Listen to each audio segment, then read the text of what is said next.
10 Unexplained Mysteries in the Bible. In the Old Testament, various texts baffle readers. These texts contain unexplained mysteries in the form of stories, events, and references that challenge logic, rationale, and even the monotheistic teaching of Judaism itself. There are big question marks over certain texts, and no one knows about their origin, meaning, or relevance to the biblical teaching. Various such mysteries are apparently against the central theme of the Bible. In this video, we will just touch upon these mysteries briefly. Before we start, we make a humble submission that we have been presenting knowledge-based videos on this channel. We need your support and request that you subscribe to our channel, like it, press the bell icon, leave a comment, and share it with your friends if you like the video. Mysteries 1. Multiple gods.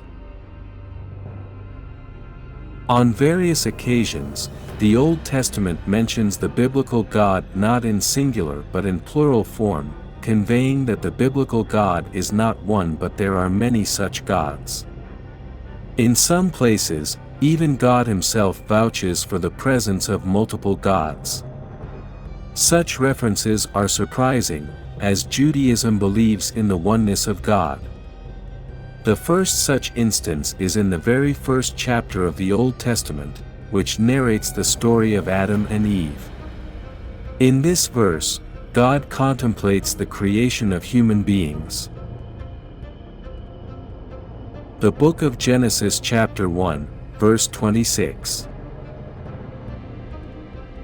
And God said, "Let us make man in our image, after our likeness, and let them have dominion over the fish of the sea, and over the fowl of the air, and over the cattle, and over all the earth, and over every creeping thing that creepeth upon the earth." Further in the same story, the Bible says the snake charmed Eve by encouraging her to eat the forbidden fruit. The snake also mentions the presence of multiple gods. The Book of Genesis chapter 3, verses 4 and 5. And the serpent said unto the woman, Ye shall not surely die, for God doth know that in the day ye eat thereof, then your eyes shall be opened, and ye shall be as gods, knowing good and evil. This is a strange claim mentioned in the Old Testament, which is believed to be the sacred text coming from God. This reference is again repeated in the story. Now it is not the snake who mentions it, but God himself utters the same reference and vouches for the serpent's strange claim being true. The Book of Genesis chapter 3, verse 22. And the Lord God said, Behold, the man has become as one of us, to know good and evil. And now, lest he put forth his hand, and take also of the tree of life, and eat, and live forever. In the above verse, God is referring to one of us, thus implying there were other gods, too, who were also godlike entities, and those also had knowledge of good and evil and possessed immortal life. The above verse is related to the story of Adam and Eve. In this story, God forbids both not to eat the fruit of the tree of knowledge of good and evil. When they both eat the forbidden fruit, their eyes are opened, and they become conscious of everything around them. Nearby is the tree of life, whose fruit imparts immortality. God fears that Adam and Eve now might eat the fruit of the tree of life and transform into godlike immortals, so God expels them from the Garden of Eden. People may take the position that in the Hebrew Bible, God was not referring to other gods, but merely angels, who were also considered to be immortals. This argument does not hold water because, firstly, in the Hebrew Bible, no angel has been mentioned in the creation story nor in the stories of Adam and Eve, Cain and Abel, or Noah's flood. Secondly, this issue becomes clearer as the Hebrew Bible also mentions the sons of God in the latter text. If there were many sons of God, then naturally these would also be called gods. Thirdly, in the book of Genesis, the snake already uses the word gods, Genesis 3 verse 5, and God only reaffirms it. How references to multiple gods came into Judaism, which believes in the oneness of God, is an unexplained mystery in the Old Testament. Mystery 2, Sons of God. This expression implies the presence of the family of God, including wives, sons, and daughters, etc. This term has been mentioned many times. The first time, it appears in the book of Genesis in the story of Noah's flood story. The book of Genesis chapter 6, verse 2. That the sons of God saw the daughters of men that they were fair, and they took them wives of all which they chose. Again, the same words have appeared in the later verse. The book of Genesis chapter 6, verse 4. There were giants in the earth in those days, and also after that, when the sons of God came in unto the daughters of men, and they bare children to them, the same became mighty men which were of old, men of renown. In the book of Job, the same reference has also been used. The book of Job chapter 1, verse 6. Now there was a day when the sons of God came to present themselves before the Lord, and Satan came also among them. Surprisingly, the Old Testament does not explain who are these sons of God, and why they have been mentioned in the Old Testament. Even their reference is in direct conflict with the monotheism philosophy of the Old Testament. Mystery 3, from whom was Cain scared? In the biblical story of Cain and Abel, God pronounced his punishment when Cain killed his brother Abel. Cain protested over it and said he would be a fugitive and a vagabond on earth, and everyone who found him would kill him. God assured him that whoever murdered Cain, God would punish him sevenfold. The book of Genesis chapter 4, verses 9 to 15. And the Lord said unto Cain, Where is Abel thy brother? And he said, I know not, am I my brother's keeper? And he said, What hast thou done? The voice of thy brother's blood crieth unto me from the ground. And now art thou cursed from the earth, which hath opened her mouth to receive thy brother's blood from thy hand. When thou tillest the ground, it shall not henceforth yield unto thee her strength. A fugitive and a vagabond shalt thou be in the earth. And Cain said unto the Lord, My punishment is greater than I can bear. Behold, thou hast driven me out this day from the face of the earth, and from thy face shall I be hid. And I shall be a fugitive and a vagabond in the earth, and it shall come to pass, that every one that findeth me shall slay me. And the Lord said unto him, Therefore whosoever slayeth Cain, vengeance shall be taken on him sevenfold. And the Lord set a mark upon Cain, lest any finding him should kill him. The biblical story of Cain and Abel has several puzzling aspects. Chapter 4, verse 14 is also one of them, and it says that Cain feared his death in retribution, but the question arises, who would have killed him? According to the Bible, only Adam, Eve, Cain, Abel, and his wife existed. Cain had already murdered Abel, so whom was Cain referring to? The above verse implies that he was fearing a threat from a multitude of people inhabiting the earth at that time who could have killed him, though in actuality only 4 persons existed besides Cain himself when God and Cain were having this dialogue. So was Cain referring to his parents by saying that they would kill him? If so, then he could have said his parents would kill him, or if he was referring to his unnamed and non-mentioned sisters, then he could have used the words, his family would kill him. This story also confirms that no other son of Adam and Eve existed at that time because verse 25 of chapter 4 clarifies that God gave Adam and Eve another son in place of Abel, and his name was Seth. The book of Genesis chapter 4, verse 25. And Adam knew his wife again, and she bare a son, and called his name Seth, for God, said she, hath appointed me another seed instead of Abel, whom Cain slew. Here, the pertinent questions are, from whom was Cain scared, and secondly, whom was God threatening with 7-fold punishment? These are puzzling questions in the story, but the Bible does not offer any explanation. Mystery 4.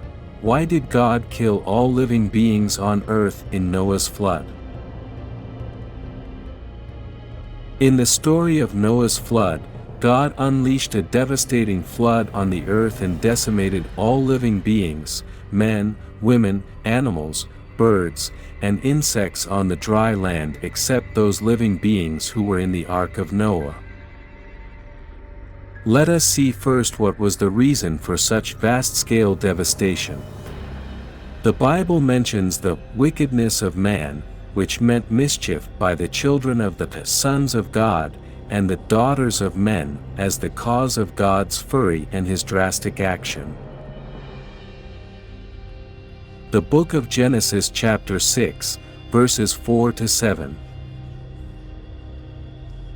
There were giants in the earth in those days, and also after that, when the sons of God came in unto the daughters of men, and they bare children to them, the same became mighty men which were of old, men of renown.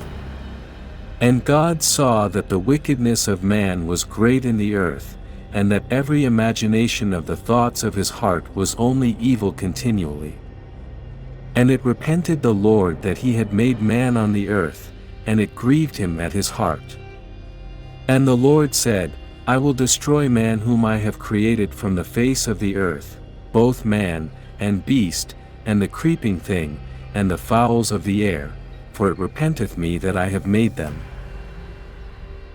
Let us examine whether this reason for the annihilation of all life inhabiting the earth, except those who were in the ark of Noah, was justified or not when apparently fault lay only with a few individuals.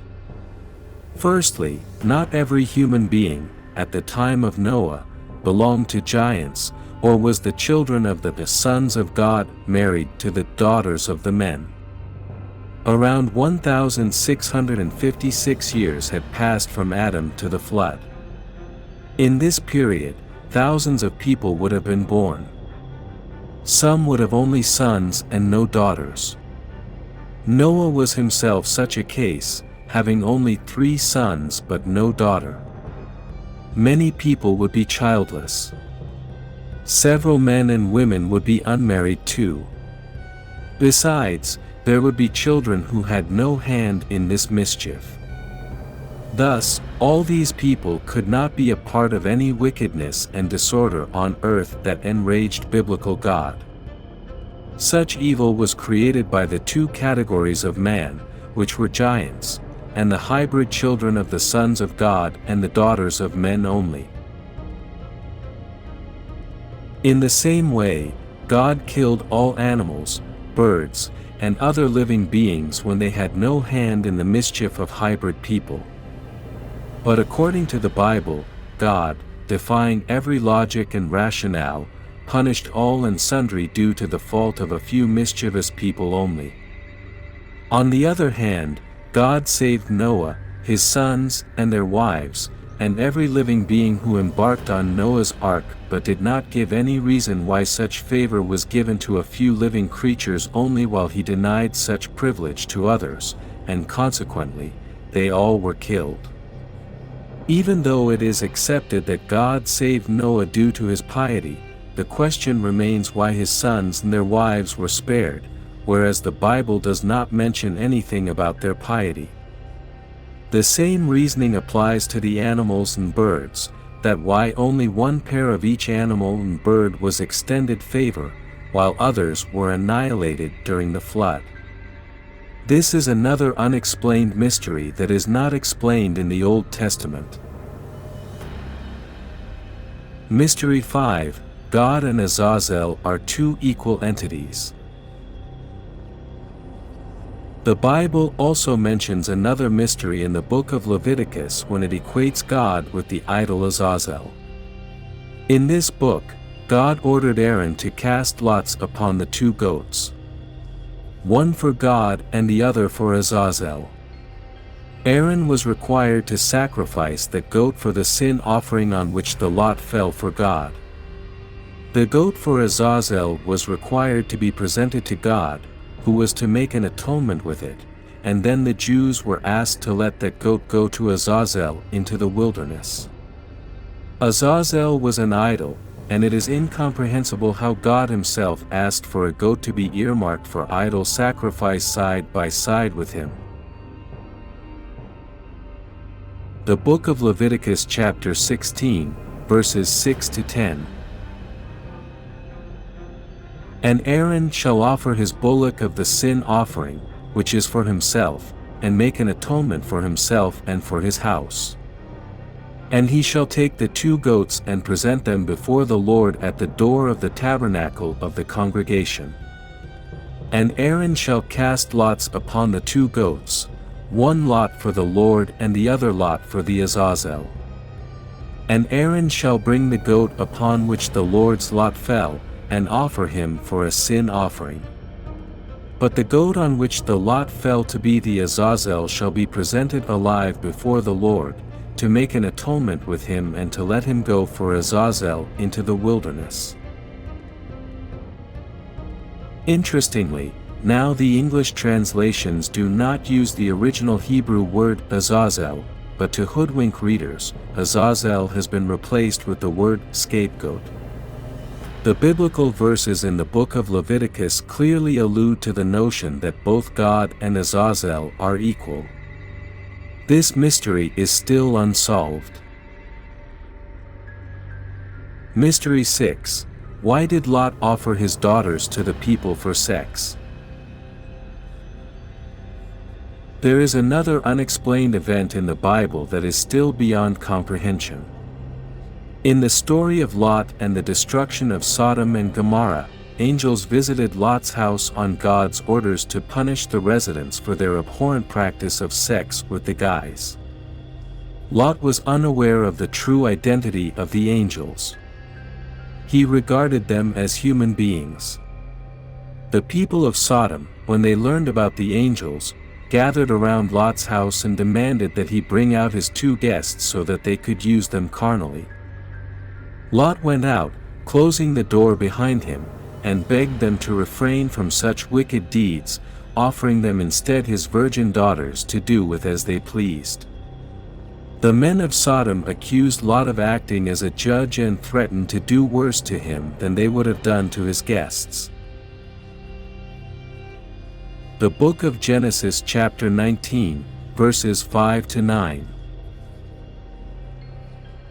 And they called unto Lot, and said unto him, Where are the men which came in to thee this night? Bring them out unto us, that we may know them. And Lot went out at the door unto them, and shut the door after him. And said, I pray you, brethren, do not so wickedly. Behold now, I have two daughters which have not known man, let me, I pray you, bring them out unto you, and ye to them as is good in your eyes, only unto these men do nothing, for therefore came they under the shadow of my roof. And they said, Stand back. And they said again, This one fellow came in to sojourn, and he will needs be a judge, now will we deal worse with thee, than with them. And they pressed sore upon the man, even Lot, and came near to break the door. Angels then assured Lot and disclosed that both were angels and came there to punish these sinners. Finally, they rained fire and brimstone upon Sodom and Gomorrah and destroyed both cities. Here is another unexplained mystery. In the whole story, only the people of Sodom have been mentioned, but when the angels start punishment, the name of Gomorrah suddenly pops up. According to the Bible, both were two separate habitations. Both have been mentioned separately in various places in the Bible. The Book of Genesis chapter 19, verse 24. Then the Lord rained upon Sodom and upon Gomorrah brimstone and fire from the Lord out of heaven. It is very strange that a pious man like Lot offers his daughters to the people of Sodom for sex, only to save his two unknown guests. This event raises questions about the personality of Lot, whom Judaism and Christianity revere as a venerated pious man. Mystery 7. Why did God kill the innocent firstborn of all Egyptians? The book of Exodus tells us that God asked Moses to seek Pharaoh's permission to let the Jews go and hold a feast for God in the wilderness that was on a 3-day journey. Pharaoh refused, and it started a struggle between God and Pharaoh. First, God turned the water of rivers, ponds, and other pools into blood. Then God sent plagues of frogs, lice, and flies upon Egypt. These plagues were followed by the destruction of cattle, boils and blains, hail, and fire on the people of Pharaoh only, sparing Israelites. Then came a plague of locusts, and thick darkness over all of Egypt for 3 days. And finally, he killed all the firstborns in the land of Egypt and cattle except those Jews who had put blood marks of sacrificed goats or lambs on their doors. The Bible says there was no house in all of Egypt that had no dead. The Book of Exodus chapter 12, verses 29 and 30. And it came to pass, that at midnight the Lord smote all the firstborn in the land of Egypt, from the firstborn of Pharaoh that sat on his throne unto the firstborn of the captive that was in the dungeon, and all the firstborn of cattle. And Pharaoh rose up in the night, he, and all his servants, and all the Egyptians, and there was a great cry in Egypt, for there was not a house where there was not one dead. In this way God killed thousands of innocent firstborns of all Egyptians. Most of them had no connection with Pharaoh. Moreover, several times in this story, it has been mentioned that God himself had hardened the heart of Pharaoh, so he did not listen to Moses. These assertions are very strange because, on the one hand, God sent Moses and Aaron to seek Pharaoh's permission for the Jews to leave Egypt, and on the other hand, he hardened Pharaoh's heart so as not to listen to Moses and Aaron's request for permission. This story seems like a high-caliber comedy of errors. The Book of Exodus chapter 11, verses 9 and 10. And the Lord said unto Moses, Pharaoh shall not hearken unto you, that my wonders may be multiplied in the land of Egypt. And Moses and Aaron did all these wonders before Pharaoh, and the Lord hardened Pharaoh's heart, so that he would not let the children of Israel go out of his land. The same situation arose in the court of Pharaoh. God asked Moses and Aaron to go to Pharaoh's court and show him the miracle of the rod which turned the rod into a serpent. When both went to Pharaoh and showed him miracles, once again God hardened Pharaoh's heart not to listen to Moses and Aaron. The Book of Exodus chapter 9, verses 11 and 12. And the magicians could not stand before Moses because of the boils, for the boil was upon the magicians, and upon all the Egyptians. And the Lord hardened the heart of Pharaoh, and he hearkened not unto them, as the Lord had spoken unto Moses. The above situation is incomprehensible as to why God was behaving in a dubious manner and why he was hardening the heart of Pharaoh so as not to listen to Moses. Mystery 8. Why did God kill 70,000 Jews due to King David's sin? The second book of Samuel is the 10th biblical book. This book narrates a story that still defies logic. In this story, God kills 70,000 Jews without their any fault or sin. This story starts with the anger of God kindled against Israel, and he influenced King David to carry out a census. The book of 2 Samuel chapter 24, verse 1. And again the anger of the Lord was kindled against Israel, and he moved David against them to say, Go, number Israel and Judah. King David's military commanders carried out a census, and informed him that there were 1,300,000 fighting men in Israel and Judea. At this juncture, from nowhere, King David felt he had committed sin, and asked God's forgiveness. God also acted strangely, and instead of telling to King David why he was feeling guilty, that he had sinned, as it was him who had moved King David to conduct the census. Instead of admitting his involvement, God, through the prophet Gad, conveyed to King David 3 choices for atonement for his sin of numbering the people of Israel. The choices were, 1. 7 years of famine, 2.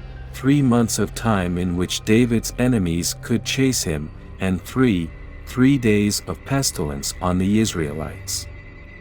King David opted for pestilence. God sent pestilence for 3 days which, strangely, killed only men, as it spared women.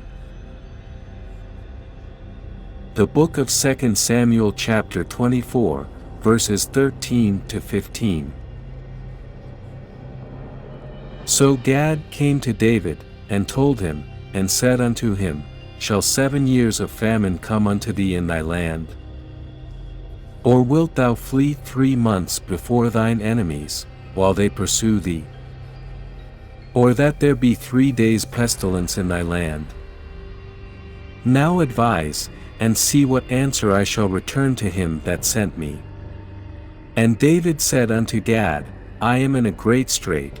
Let us fall now into the hand of the Lord, for his mercies are great, and let me not fall into the hand of man.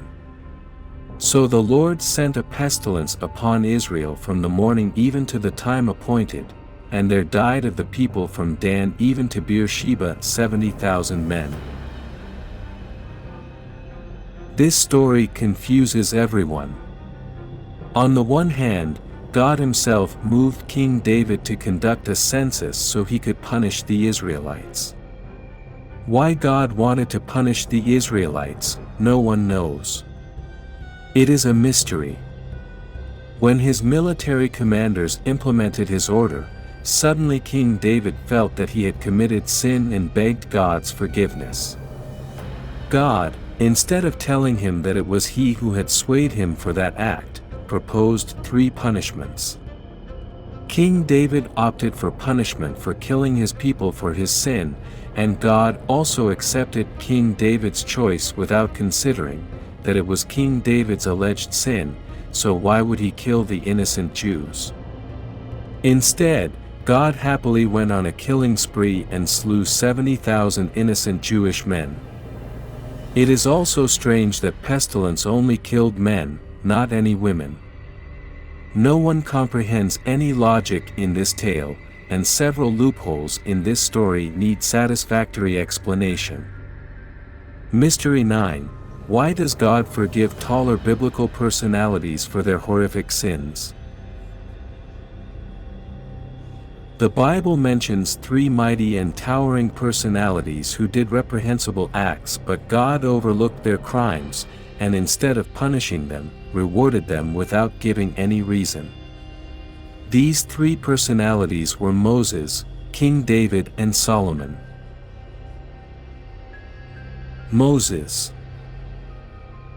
Moses killed an Egyptian and fled to the land of Midian. He married there and raised a family.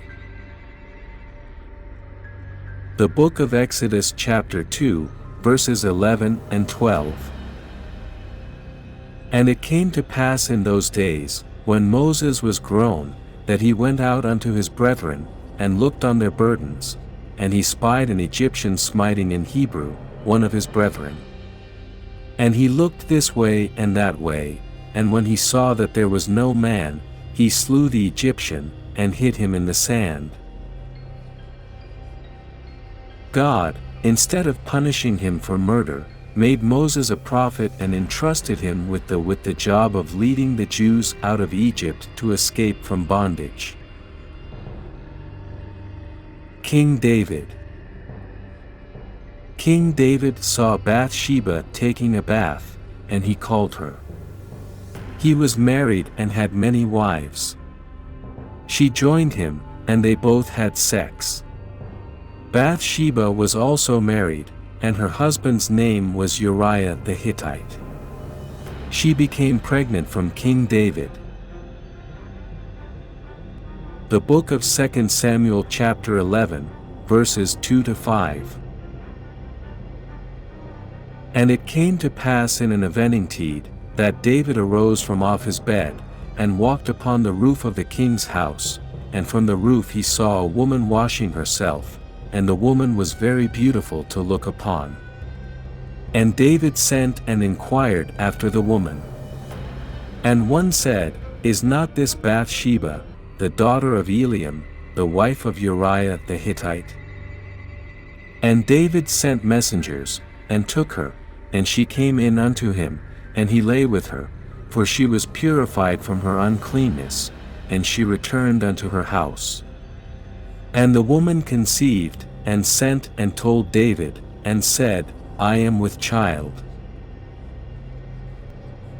King David sent Uriah to war, and instructed his commander Joab to send Uriah to the forefront of the hottest war, and leave him alone so he could be killed. In this way, Uriah was killed.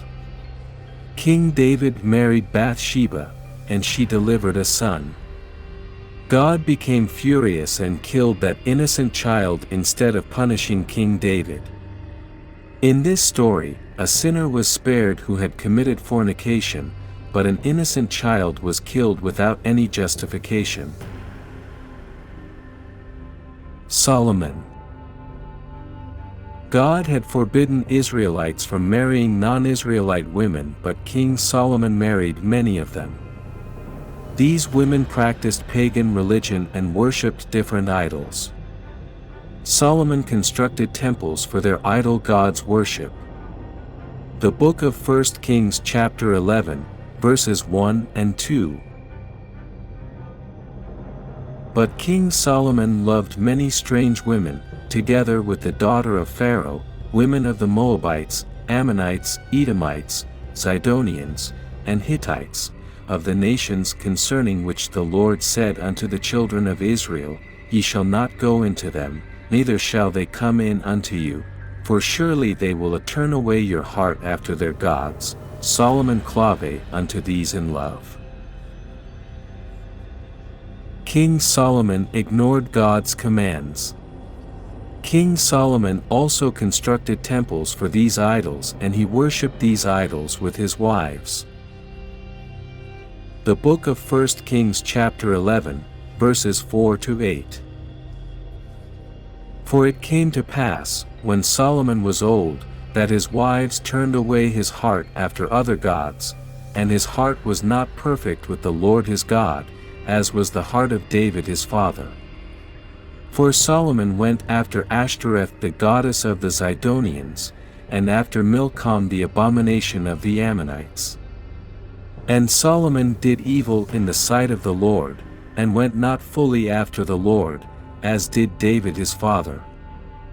Then did Solomon build an high place for Chemosh, the abomination of Moab, in the hill that is before Jerusalem, and for Molech, the abomination of the children of Ammon.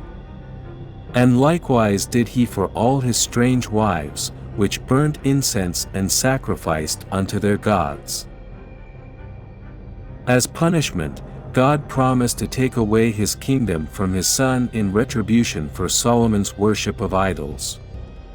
It is strange that instead of punishing King Solomon, he was left free to continue rule over Israel, and his son was punished unjustifiably because his father had sinned and God wanted to punish him. The book of 1 Kings chapter 11, verses 11 and 12.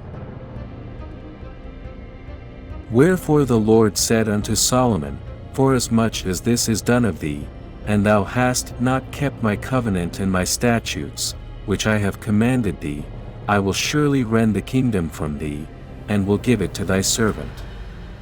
Notwithstanding in thy days I will not do it for David thy father's sake, but I will rend it out of the hand of thy son.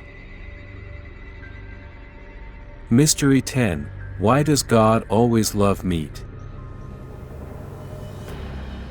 In the Bible, God always likes meat and disdains for vegetables and fruit. His hatred of agricultural products and love for meat was the main cause of the first murder in human history when Cain killed his younger brother Abel. Why is God always like meat? No one knows, nor does the Old Testament gives any explanation to this mystery. In Noah's flood story, when the deluge stopped and his ark stopped at the mountain of Ararat, Noah built an altar, and sacrificed a pair of every clean beast and bird, and offered it to God. The book of Genesis chapter 8, verse 20. And Noah builded an altar unto the Lord, and took of every clean beast, and of every clean fowl, and offered burnt offerings. God smelled the burnt offering's sweet smell, and it made him very happy. He promised not to curse the ground due to people's mistakes nor do the same again.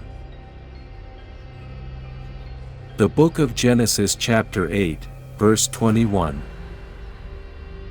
And the Lord smelled a sweet savor, and the Lord said in his heart, I will not again curse the ground any more for man's sake, for the imagination of man's heart is evil from his youth, neither will I again smite any more everything living, as I have done. In the book of Exodus, God asks the Jews to make offerings of sheep and oxen only. The book of Exodus chapter 20, verse 24. An altar of earth thou shalt make unto me, and shalt sacrifice thereon thy burnt offerings, and thy peace offerings, thy sheep, and thine oxen. In all places where I record my name I will come unto thee, and I will bless thee. In the story of Cain and Abel, Cain offers fruit, and Abel offers livestock. God accepts Abel's offering and rejects Cain's offering. The Old Testament does not give any reason why God rejected agricultural goods and why he opted only for Abel's offered meat. This was the main bone of contention that led to the murder of Abel by his elder brother Cain. The book of Genesis chapter 4, verses 2 to 5. And she again bare his brother Abel. And Abel was a keeper of sheep, but Cain was a tiller of the ground. And in process of time it came to pass, that Cain brought of the fruit of the ground an offering unto the Lord. And Abel, he also brought of the firstlings of his flock and of the fat thereof. And the Lord had respect unto Abel and to his sea offering, but unto Cain and to his offering he had not respect. And Cain was very wroth, and his countenance fell. There are several instances in the Old Testament where God always asked for meat, and there is not a single instance where God had asked or accepted agricultural goods or fruit. Why God opted for meat only, no one knows, nor does the Bible shed any light on it.